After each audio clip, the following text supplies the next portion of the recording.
Hello and welcome back to Open. Our next guest is a Bronx-based dancer and choreographer whose work has been presented in numerous venues across New York City, such as the Lincoln Center, Brooklyn Academy of Music, Dixon Place, and more. Her project-based company, Esme Boyce Dancers, aims to create work that transcends daily experiences and offers poetry to the viewer and performer, while striving for a balance of grace, honesty, and humor.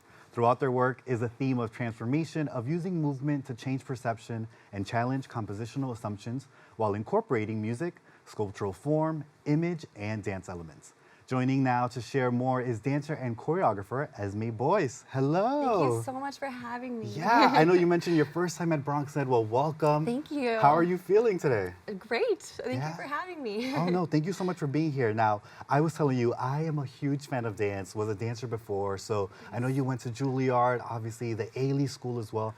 How have all those experiences impacted who you are today? So I went to Juilliard. I work at the Ailey School on the BFA students. Okay, yeah. How did those all experiences, I mean, great. Yeah, it was, I'm just really grateful for everything that I learned in those, my undergrad experience definitely shaped the dancer I am today and how I approach performance and how I connect with the audience and just having a bag of tools that I can use to be an effective performer and choreographer. Yeah, now I know you were telling me you had a long journey of, you know, you're back in the Bronx now, we're in Brooklyn, we're in Philly. How does it feel to be back in New York? And, you know, what was the reason as well of how do you want to take your creativeness now that you're back? Yeah, I love New York. I just had so many wonderful opportunities to create work and working with students at the Ailey School and just being able to create work in New York is really important to me. I love New York. So yeah, we moved to Philly for about 1.5 years, and it's a wonderful city, but we miss New York. Nothing like New York. Yeah, so we came back and we moved to the Bronx, and it's just been, I feel like it's such an incredible sense of community, and I feel like it's really like, I've been able to create really meaningful friendships really quickly, and it's really important to me to bring what I do to my neighborhood. And dance making is how I kind of make sense of life and the things that are happening in the world and in my life and in my community. And so it's been just really exciting to be able to do that. Well, with that as well, I know obviously the work that you've been doing has been showcased at different venues. We mentioned some of them as well. Is there any opportunity that you were like, wow, I've made it, or this really happened? I don't know, it's a pinch me moment? Yeah, I mean, so just recently I did this work that I'm working on called The Humbling, or Chapter of Mama Part 1. Okay. I was in residence at the BronxNet Art Center, which is where I started building the work. And now we're kind of at this stage. It's definitely a pinch me moment. Dream come true, and continuing that, the Bronx Council on the Arts, I received the Bronx Cultural Visions Fund grant, and so that's facilitating this piece becoming a fully formed piece that's going to be something I can share with audiences. And so, yeah, that's been a very much a pinch me moment. It's just a dream of mine to be able to like present work on this scale and to be able to share it with so many audiences, especially parents. This work is definitely about parents and about community and how child rearing and doing hard things is a community activity. Okay. Yeah, and is there an expected date that we can kind of look out for that performance and piece?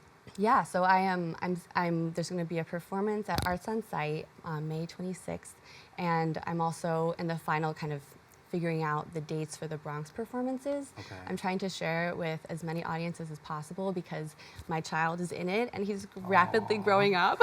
And so the piece is very much about this stage of early parenthood, and there's really not a lot of, it's a unique, I see it as a unique experience because there's not a lot of parenthood on stage. And this work really invites the audience to come as they are. If your child has a meltdown in the middle of the show, it's part of the piece. It's part of the art. It's conceptual to me. They're the element of chaos. And so I'm really welcoming children and parenthood and to create a space where parents aren't isolated, that it creates a, I'm hoping that the piece feels like a big hug. Yeah, and that's very special, obviously, something very personal as well. Yeah. I know with being able to do something like this, obviously you're getting this fund. How essential and important are these grants, funds for creatives? Absolutely essential. I could not be more grateful to Bronx Council on the Arts for this grant. It is single-handedly the thing that's making this piece happen. And it is just, feels like, kind of fell out. It's just like a total gift. Like I couldn't be more excited about it. And yeah, no, it's definitely something seems very important, obviously, and fundamental to being able to stay creative and build things that you want to see. Yes, I know you also absolutely. have Esme Boyce Dance. You've been telling me since 2011 as well. How has that been? What does it encompass as well? Yeah, I do project-based work, and so I started in 2011, and I made my first big piece, and then, it's art is kind of like a baby, you work really hard, you put everything into it, and then you hope it reaches audiences and has an effect on them, and so that's kind of what I've been doing. It's very hard to sustain, making work in New York City is a challenge. So having grants that fund it is like a game changer. Yeah. And I feel like I can't emphasize how much it makes a difference in the how many projects one can do and the scope of the project. And I've been at it for a long time, and it's always kind of, it's also a family affair. Okay. My parents and my brother is the composer for the piece. And in this one, my husband and one of my dancers and her husband and child are all in the work as well. So it's definitely always a family affair, and it's always using all the resources and all the creativity of the people I care about that are around me to put something on stage that I really believe in. Yeah, now I know we want to know the scoop as well. How is it working with family? How do we make that work? It's wonderful, I have to say. It's really, we kind of are on the same page. So my brother, Cody Boyce, this is his name. Shout out. Yeah, he's a dream to work with. I give him the prompt or the idea about the piece, and he kind of runs with it and creates something really, really amazing. And it kind of becomes the emotional undercurrent of the work. Wow. Which I feel, especially in this new work, being playful, and also being, it's an adult piece that welcomes children, so kind of tapping into the adult experience while also incorporating children in play and joyfulness. Yeah. And so being able to work with people I really trust and kind of am on the same artistic page with is a dream. Yeah, I'm so excited for family to check it out. Just in general, even if you have like a niece and nephew, I mean, I feel like everyone can kind of tap into that as well. So that's very special. That was really a surprise to me, is like how many viewers who came to, we did a tiny showing at the end of our residency, and there were people in the audience who weren't parents who had a really emotional experience. And so we've all been a child. We've all, and also it is a community activity. Anytime you're trying to do a hard thing, like make a dance and parent or create a project or anything like that, it always takes a community to help you do a hard thing.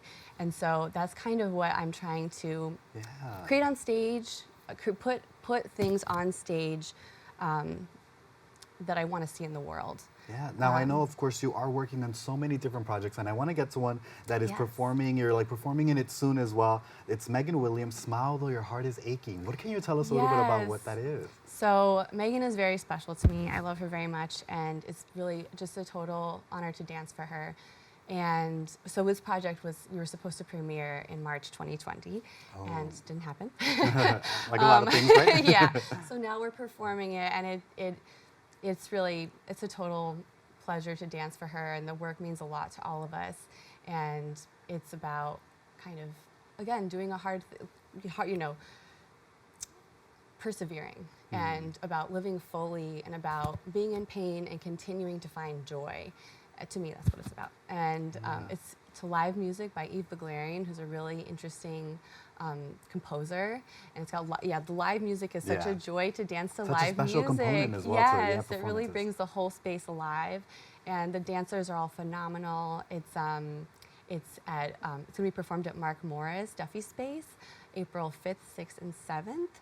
And tickets can be found at meganwilliamsdanceprojects.com. And I'm going to be dancing full out. As always, Yeah. full out, yes. Incredible. With that as well, obviously, before we go and wrap up, what is the quick advice as a mother, as well as a parent, as a creative, what advice would you give to other parents that are creatives as well? It's a great question. I think not being afraid to ask for what you need and to bend the rules. A lot of times I think that more can be included than we think. And so in this piece, I'm really trying to challenge what a performance can incorporate. Can it incorporate children running around? It can, because that's what my life wanted and needed. I wanted to have my child in the space, and I wanted to make a dance, and so I did both. And so I'm doing both.